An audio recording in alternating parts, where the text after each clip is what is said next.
Geometry OST, Spring 2019, number 8. It says to estimate the area of the circle, Henry divides a circle of radius r into n triangles as shown and uses the expression h over 2 times b1 plus b2 plus dot dot bn to estimate the area of the circle.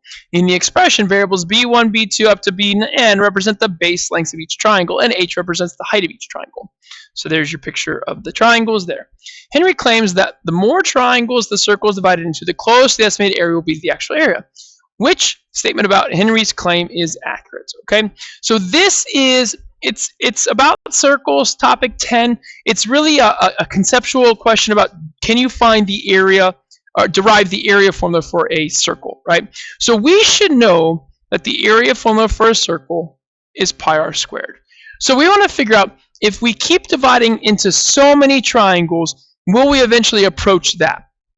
Well, in this circle, right, in this circle, the radius of this circle is going to be close to the height of each triangle. So the radius of this circle is the height. And again, as you keep dividing the triangle, the circle into triangles, that radius gets closer and closer. This space right here between the triangle's base, the space right there between the triangle's base and the circle gets smaller and smaller.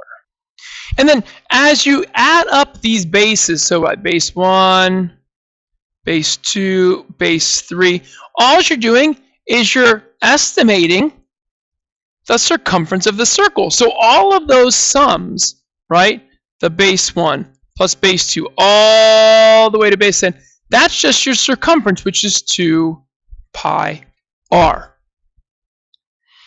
So if you take those two things and multiply them together, right, so find the area of a triangle, right? So you find the area of a triangle would be 1/2 times the radius times 2 pi. Well, what happens? The 1/2 and the 2 cancel, and the r times r becomes r squared, and there's your formula, right? So if you use the triangle formula, right, the one that he talks about up here, it is going to estimate the area of a circle. So again, his claim, so we're looking for the one that talks about the radius being the height and these being the circumference. So the first one says, his claim is accurate because as n gets larger, the value of h gets closer to the radius, very good, and the value of b approaches 2 pi r. That's it right there, right? H gets closer there, and that becomes closer to the 2 pi r. So that's the answer.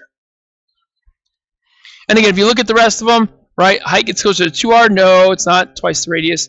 Height gets closer to r, but this gets deviates from. No, it doesn't deviate. It gets closer. It approaches, and then deviates. No. So that's the only answer that makes sense.